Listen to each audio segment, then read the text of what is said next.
Leon. And I'm Bridget. And today we've got for you the 13th chapter of the book of Genesis. We're going to go through this one in just a little bit more detail because we're now beginning to establish again the line by which the Messiah will come. It's important to understand that this line is the only proof that anyone coming down the line would be able to say that they in fact are the king.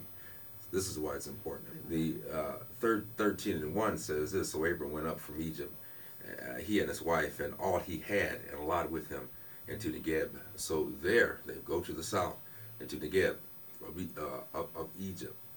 And this is what's important. Go ahead and read that second one. Abram was very rich in livestock, in silver and in gold. Very rich in livestock, silver, and gold when he left Egypt. When he left the place that basically he had to get out of. But this livestock he had, this silver that he had, this gold that he had, he had it in his own land when his land was in a famine. Don't you think he probably could have paid for or sent for things that would sustain him in the land that God had promised? But he went into Egypt. Now, the thing about being in Egypt for Abram was this, that while he was in Egypt, God did not really speak to him. He had no real communication with God. There was nothing, no blessing that was coming. So all of this that he had to have come when he was in the land that he originally possessed of God. Because while he was in Egypt, he built no altar. While he was in Egypt, there was no promise made. But the promise that God had given earlier, we find that God is still holding up right now. But there was a problem. There was a problem. Read 13:6. Now the land was not able to support them, that they might dwell together, for their possessions were so great that they could not dwell together. So you have now Abram and Lot in the place, in an area, together with such great wealth that they could no longer get along with one another. Now, what's interesting is that at the end of that it says the Canaanites and the Perizzites were dwelling in the land. So there, the enemies, the would-be enemies, are sitting there looking at these two that say that they're of God. It doesn't talk about the enemies fighting. It doesn't talk about the enemies at war. What it talks about is that the men of God are at odds. So now you have those who are not called by God looking at those who are called by God and saying that the ones who are called by God are having problems with each other. That's not a very good testimony.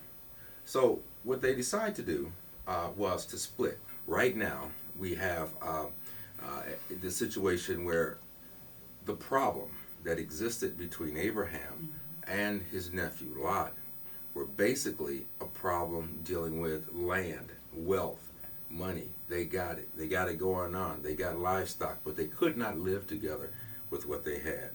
The men of Lot, Lot's workers and Abraham's workers decided that, you know what, this is not going to work. Abraham and Lot decided that they wanted to split it up. Lot decided to go into the area that is known as Sodom. So let's go over again real quick what we've kind of learned here about Abraham. Abraham in chapter 12 was called by God. Abram was his name. We also have the character of Sarah, or Sarai, before she became Sarah. We've got the character of Lot.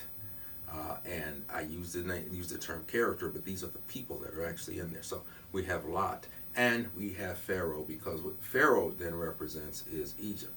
And Egypt is really mentioned with great detail in the book of Genesis. We hear it mentioned a little bit later on in Scripture, but in the book of Genesis is where we really find that Egypt plays a major role through the Bible. We get through towards the end, and we find in the book, or the 12th chapter again, was the fact that Abram lost his faith when God told him, I'm going to give you something, and decided to count on himself. He then went to Egypt and had his wife to lie. Pharaoh started falling in love with his wife, but God spoke to Pharaoh. Pharaoh found out That's another man's wife, kicked them out of Egypt, and they went back to the place where God promised. But when they got back to the place that God promised, both he and Lot, they found that they couldn't live together because of their wealth. When they found they couldn't live together because of their wealth, they decided to split. Mm-hmm. And when they split, Lot went towards Sodom. And that's where we're going to leave it for this portion of just this quick overview. Next time we're going to go into the 14th chapter and we'll deal with that. Something to look forward to in the 14th chapter is the first time that the Bible actually talks about war. And we're also going to get introduced to another character, and his name will be Melchizedek. You know a little something about the Bible, but now I hope that you learned a little bit more. We'll see you next time.